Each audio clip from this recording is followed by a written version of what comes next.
Hi guys, Max here from Maximum Fitness, and today we are going to take you through maximum mobility. So for those of you guys who have been taking part at home, getting involved in our home boot camps, you might find that you're starting to feel a little bit stiff. So we want to be proactive rather than reactive. So what we've done is we've put together a mobility session for you guys to do at home. Rather than me taking you through it, I'm going to get involved too. We've reached out to the best in the business, Darren Finnegan. Darren, thanks for joining us today. So Darren's going to take us through a full mobility session and to hopefully add value to you guys at home to make sure that we can keep as flexible as possible so that we're able to continue to do the workouts. So Darren, if you would kindly take over, take us through what we need to do. I will happily. Hello, Maximum Fitness family and all the rest. So just going to set that screen up. So we're going to go through a couple of hip things, just making sure that obviously getting the front of the hip loosened off, the side and the back of the hip. So kind of just take it nice and easy. Same as always, if you do have any underlying pain or discomfort with it, sometimes it's helpful just to consult with the physio doctor or your masseuse or kind of osteopath. All right, cool. So starting point, a little segmental roll down. So we're going to stand up. All we're going to do is kind of like a slinky effect. You're just going to tuck your chin down into your chest and roll your head down. Slide your fingers down towards your legs and all the way down to the toes. And then we're just going to stack your spine back on top of each other, one section of your spine at a time, and come up nice and tall. So it's just called a segmental roll down. So we're going to again feet a bit wider apart. Same again, Max. So you'll see with Max kind of stiffen his mid back. So as he's rolling down, a bit slower, just in that kind of mid back section, and then slowly rolling it down, just like that slinky effect for the people who remember slinkies, that is. All right, kind of just rolling back up, nice and slowly on the way back up again. Righty-o. And then if Max turns and faces the camera to me, or faces the camera, hands on the hips don't lie, Shakira. So what you're going to do, feet shoulder width apart. You're going to stick your hips over to the left. And you just might feel a little bit of tightness over your ITB, back to the middle and over to the right. Good stuff. So that's just seeing if there's any tightness either side. And then you progress to a little bit wider. And then what we're going to do is go in a little bit of a side bend, keeping the knees nice and locked out, and then back the other side. So Darren, is it normal to feel a bit of a pull on the inside of the thigh when doing it? So you're going to feel a bit of a pull on the groin. If you want to kind of add in a little bit more, you kind of get the hand up in the air as you stick your hips over and get the side in. But you should primarily be feeling it in the kind of hips and the groins, okay? Okay, great. Nice. And when you go over the side, reach that hand up. Imagine someone's pulling them fingertips up to the ceiling and you feel a nice big stretch up in your lats as well. Beautiful. Right. Now we're going to get down to the ground. So if you come down back, so we're going to go into your segmental roll down again. So just roll all the way down and just walk your hands forward into a kind of plank position or pose. And just drop down to your knees. Okay. So we're just going to drop down to the chest. Chest comes up nice and tall. So just into your cobra. So a nice one, just loosen off the lower back. And then coming back up. And sitting back into your child's pose. So send your hips back towards your heels. Good stuff. And back into then Max's favorite exercise is cat camel. So just where you're just rolling your hips forwards and backwards. And just tucking your tail going up and tail going down. So really good for any kind of tightness in around that lower back. Max, if you do that nice and slowly. So Darren, for them at home watching, how many of these should they be doing? It's a case of it depends what feels good for you. So if you notice one of these are kind of hidden an area that you feel quite tight in or that you've had previous injury in or a bit of tension in, spend a bit more time in it. But mobility or flexibility is granted by the nervous system when it deems it safe to do so. So if you feel a little bit tight or discomfort in there, that's a sign to lean into it. Okay, so I do about kind of 6 to 10 seconds each kind of repetition, but make it nice, slow, and controlled. Okay. Okay, great. And how often would we want to be repeating these sort of movements, Darren? So mobility wise, it all depends on how it feels. So kind of if you've had a stressful day, if you've had a tough workout, you want to do it the next day. All right. And in terms of, there's no kind of right or wrong with mobility. Some people, little known secret, don't tell everyone. If more men did mobility and yoga type stuff and more women did strength and conditioning, I'd probably be out of a job. Okay. So for all the guys out there, a lot of stiff, restricted joints, kind of get in and kind of work on it. And particularly, we're going to look at the hips a bit more. So we're going on to the next stage, a bit more challenging. So back into your kind of plank position. Okay. So we're going from your cat camel into your plank. You're going to step the right foot up on the outside of the right hand. Good stuff. Keeping the back knee straight and lift the back knee off the ground. It's called the world's greatest stretch. You're going to bring that right hand up, brush by your rib cage, and reach up to the ceiling. Oh, yes. I can feel that with hips. Like that. I like that. And all you're going to do is bring that right foot a little bit further out to the side. Okay. And again, right hand up off the ground and brush it up by your rib cage. Perfect. So Darren, is doing these sort of mobility movements, is this something that we want to be doing before or after? So kind of in terms of, yeah, you can take it. So from a squat point of view, a lot of people are quite tight in there. So kind of it's going to improve your squat function, your general exercise kind of mobility. So if you have greater range, you have more options with the body. So you can get a bit down deeper into the squat, and you're going to get a bit more workout or a bit more gains from your workout because you're going a bit deeper into it. Brilliant. So the key thing with this one is trying to keep the back knee straight. There you go. So you're keeping that back knee locked out and then bringing it up in that nice rotation. So a lot of people don't rotate enough, and a lot of sagittal plane exercise, which is just straightforward movements. So really good for any office-based staff or any kind of one who is feeling a bit restricted in their upper back and neck. And when should we change legs, Darren? Do we stick on one side for a certain amount of repetitions? So I'd stick with about 6 to 10 repetitions. But kind of, again, it's a slow control, so stick with about 6 is a nice starting point. Okay, so you've done 6, then changing arms. Right, got you. Yeah. Right. So yeah, I can feel that in my hips and my groin. It feels quite tight for me personally. And this is called the world's greatest stretch. Is that right? It is. Damn right. So, Damn. And if you find it too much, do a couple of repetitions, come back into your child's pose and take a little break. Okay? So if you bring that right foot back, feet back into your plank. And this time all we're going to do now is step up in between your feet. And just let your body hang. So just cup your elbows. All you're going to do is just tuck your head down into your knees. Come on, Max. You're more flexible than that, man. Right. And then all you're doing is just focusing on your breathing, nice, relaxed breathing, and soften the knees. So kind of a little bit of a bend in them, and let your body just hang down. So it's a nice one, particularly if you're tight after a good workout or a good deadlift session. You kind of erector spinae, quadratus lumborum, and your lower back can just be a little bit tight. So it's a nice one to do from that.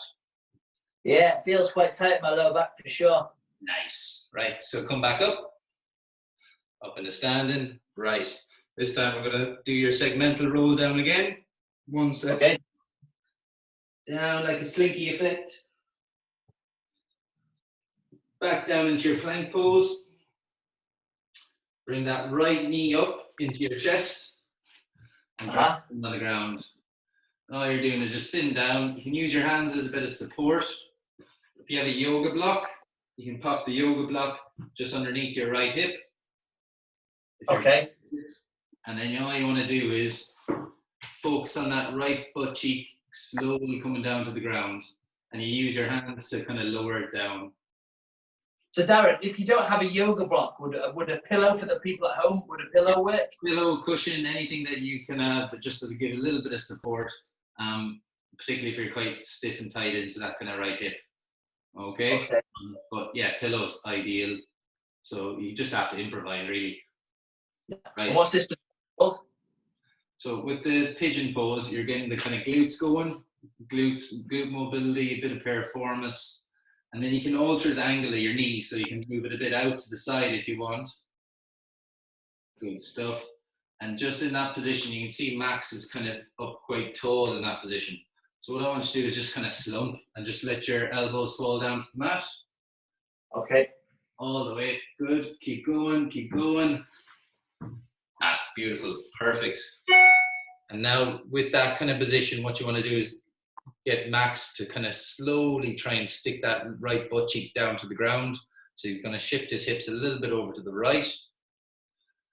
Good. Perfect. And you feel all in along that kind of right glute. Beautiful. And then you can, if you want to make it a bit more challenging, if that's not difficult enough, just reach them hands forward.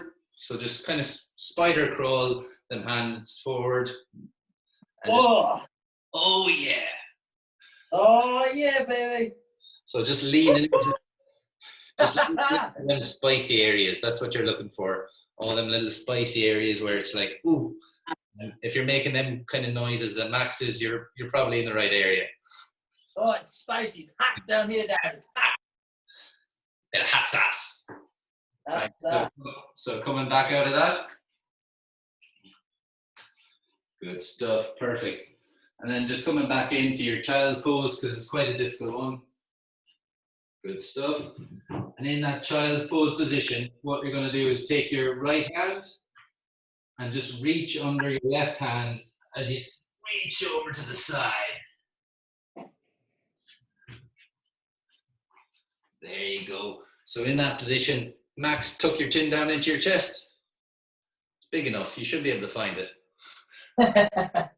Right, and straighten that left hand. So reach that left hand a little bit further forwards. There you go. Beautiful. You're getting a nice big stretch and all them structures in there. That feels nice. And just reach it under. Almost imagine it just like a vice grip. So imagine you can even get your kids or your kind of partner to come over and just pull your fingers just a little bit further apart. So reach that extra little inch or two. So with the left hand, the right hand, you'll feel that whole chest open up. You'll feel your hips open up. And if you really want to focus on the hips, try and get your hips to sit back to your heels at the same time. Oh, so you can see he's kind of in there. So Darren, is this for shoulders? Is this for hips? What's this predominantly focusing on? So predominantly it's for your kind of lats, your latissimus dorsi, and it's also kind of for the hips as well. So you're going to be getting a kind of whole host of things going in there, but it's mainly shoulders, thoracic spine. So the key thing with the hip is the hips are kind of responsible for a lot of rotation, twisting and turning, and so is the kind of thoracic spine. So we almost need to work them both together because they're the predominant areas for kind of rotation in the body. And how long do we hold this before changing onto the other side, Darren? 10 seconds, give or take. So come out of it. Good stuff. Walk them fingertips a little bit further forwards again, and then slide that hand through. Beautiful. That feels a lot tighter on this side. Right, and really try and sit that left hip back to your left heel at the same time. So you're going to get that back of that left hip capsule kind of opening up, which would be quite nice. Good stuff. Excellent, Max. And just coming out of that. And then all I want to do is, in that position, come back up onto your toes. And you're just going to come up, ass up in the air. To your downward dog.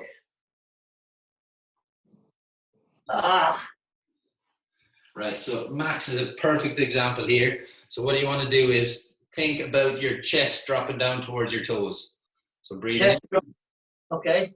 And pushing your hands into the ground and try and bring your chest down towards your toes and knees. Perfect. Oh. So you can see that little bit extra kind of movement in Max's upper back. which is what we want. Oh, that's hard. No one said mobility was fun, man. Yeah. Right, and coming back out of that, and just dropping down to your knees again. Just take a little break. Now we're going to go into a nice little one for your hips. So with this, you can either use a yoga block, a pillow, but it's called a baby stretch. So sitting back onto your ass, and reaching both hands down on the inside of your knees, and grab your big toe. And all you're going to do is rock back, kind of like a baby. Wow, I feel so vulnerable. Max, I told you not to do this angle. Change angles, change angles. Okay, so Right. I'm rocking. You're rocking and you're trying to kind of let them knees just hang. There you go. Perfect. So for anyone with kids, you'll be used to seeing these positions. A vulnerable position if you're changing nappies and stuff. Oh, I'll have to call Laura to come and change my nappy after this. Right, perfect. And all you want to do is you want to kind of try and let your knees almost come into outside of your hips. Okay, so keep them bent. Yeah, so the knees should almost be hugging the outside of them big triceps. Good. Got you. Perfect. You'll feel a nice big stretch growing back your hamstrings. So mainly your kind of muscles being your adductor magnus and your kind of inner kind of growing muscles. Okay? Cool. Okay. Nice. Come out of that one. You were enjoying that one, weren't you? That was great, man. I could have done that all day. Right. Next time, nice and easy. So we've gone through pretty much growing, kind of gone through a bit of the outside part of the hip. We're just going to go in and look at the hip flexors now. So hip flexors, mainly the muscles down the front. So we're going to go into a bit of a, pretty much a lunge kind of position, static lunge. Right foot forwards, hands on the hips. You're just going to lean forward into it. Good stuff. If you find this uncomfortable, you can pop a pillow in underneath your knee. And so, is it normal to feel it quite tight in your ankles as well as your hips, Darren? Yeah, so it's a perfect exercise for any ankle mobility issues as well as kind of hip tightness. And for those that are watching at home, why would it be beneficial to have more ankle mobility?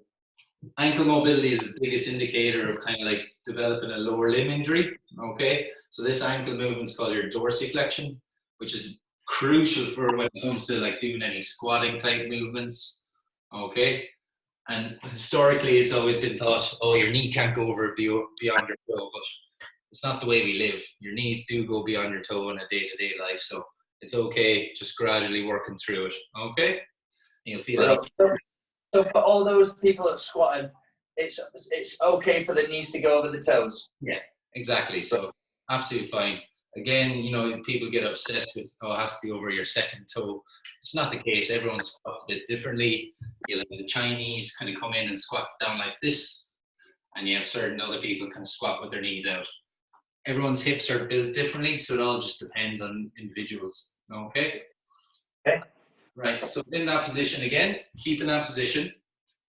This time what I want you to do, Max, keep that left foot planted on the ground, hands on the hips. I want you to stick your bum back. You'll feel your hammies kind of kick in. Yeah. Oh yeah. So spicy. Oh yeah. Oh aye. Oh yeah, I can feel that. So the key thing with this is keeping them toes on the ground. So try and keep your toes on the ground. Excellent. In that, they're quite hard to hold as well, aren't they, Darren? yeah, so just kind of bounce in and out of it. So it doesn't have to be kind of long holds. Okay. Gonna ramp that volume up. Right. So in that as well, if you want to make it a little bit more challenging, come back and just reach different angles. So in and reach across your body. Oh yeah. And how many times would you visit this before changing legs, Darren? So kind of, again, about 6 repetitions. So I'm a big believer in the rule of 6. 6 reps, 6 seconds, and kind of in terms of kind of just keep it nice and easy. Don't try and do everything. So with the 6 seconds, do you mean 6 seconds holding in the stretch position?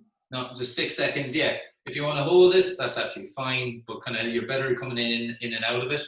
The body kind of responds a bit more to kind of dynamic movements coming in and out rather than holding the stretch for a long period of time. Okay, and at what point would this exercise that we're doing here be beneficial? So where would it serve someone in the gym? Would this be before a squat, before a deadlift? More deadlift type movements. So you want the deadlift to be more hip dominant and kind of getting them hips back. So from a deadlift perspective, this is perfect because you want them hips coming back. Okay. Nice. Right. While you're in that position, coming back up. So have a stand up, Max. Now we're going to go into one of my favorites. I love this. So called the Cossack squat. Okay. Hands on the hips. And all you're going to do is kind of into like a lateral lunge. And then you're going to try and go a little bit deeper. Keeping that foot planted on the ground. Imagine baby toe is kind of super glued down to the ground. Good. Come back up. Nice. Say it again, the other side. So am I right in saying that I should be feeling this on my right hip if I'm going to my right side and my left groin? Yeah, so kind of right, left groin, yeah. So again, nice and easy, working into it. If you're getting any kind of nipping or pain in the hips? It feels a little bit tight. I'm not getting any sharp and stabbing pains. It just feels, if anything, I'm feeling a bit of a nip on my left groin. Okay, cool. That's all right. You want to be feeling on that left groin as you go over to the right-hand side. So as long as you're feeling the groin area, either below at the knee or up the higher up at the hip, that's where you want to be feeling it as you're going to the left in this region, going to the right in this region. Yeah, totally. That's right. To make it a bit more challenging, I know you like a challenge, all you maximum fitness people. Bring it on. Same again, but you're going to lift your toes up off the ground. Okay. Put it around on your right heel. You're going to stick your bum over towards side. Oh yeah, I can feel that in my groin. And come back up. And the same again. So again, which movements would this predominantly be beneficial for? So kind of again, lateral lunges. It's this is better after kind of squat or deadlift session. Okay. What you're trying to do is open up the hips, groin, particularly if you're kind of tight. Again, sometimes people when they run, they run and their foot comes in and they kind of end up caving their knee inwards. It means all these structures get a bit tight. So kind of open it up, particularly after a run. But kind of there's lots of different ways you can kind of do it. And there's no kind of right or wrong. Whatever feels good for your body. The body's the best healer and you're the best investigator. So kind of in terms of explore the body and see where it feels good, where it doesn't feel good. And if you feel benefit doing it, crack on. Right. Last and final one, my man. Hands on the hips. A wee curtsy in honor of the Queen. So all I'm going to do, little curtsy, coming across and just bringing that right leg across your body, keeping the weight all on that left foot. All on the left foot, okay. Back up and just swap sides. Nice. Okay, and that should be feeling in the front of the hip on the outside. Is that right? On the stance leg, you should be feeling on the front, on the outside. Yeah. The anterior glutes as well. So that's nice. Glute minimus. And am I right in saying that some people might feel it on the inside of the groin as well? Yeah. So you can do it feeling on the inside of the groin.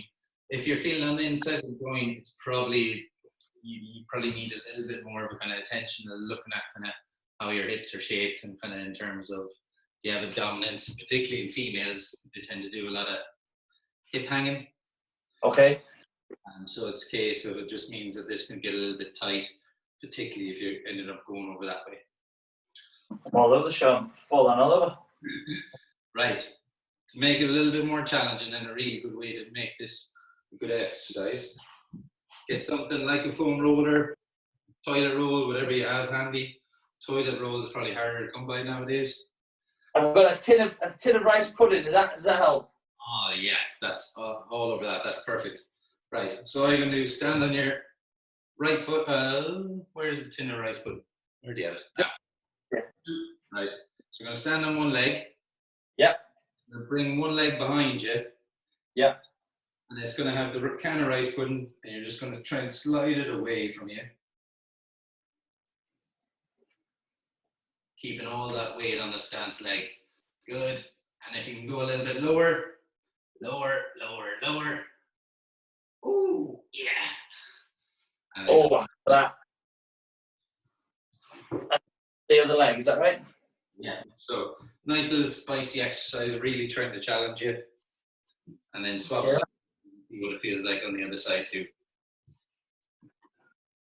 That's tough. Nice. Oh, God, I feel like my glute and my hip. Spicy. Spicy. It's hot. Like that. Right, last and final thing. Sorry, guys, I lied before. So, squats. Basic one, you've probably all done it. And it's a case of you can make it a little bit specialized to you. So, you always find your quads stretch quite difficult. What you can do is kind of bring your hip forward and try and pull it into your bum. That's not an ideal position to be in. What we want is the knee pointing down to the ground. Good. And then if you swap hands, okay, you pull your heel up to your inner kind of butt cheek and opposite hip, you feel the outer aspect of your kind of quad kind of tighten up. Uh-huh. Try and keep your knees together at the same time. Oh, yes, I can massively feel the difference there. Yeah, so pretty important for someone like yourself, Max, who does lots of squatting, and you're obviously going to have wide kind of hip stance position.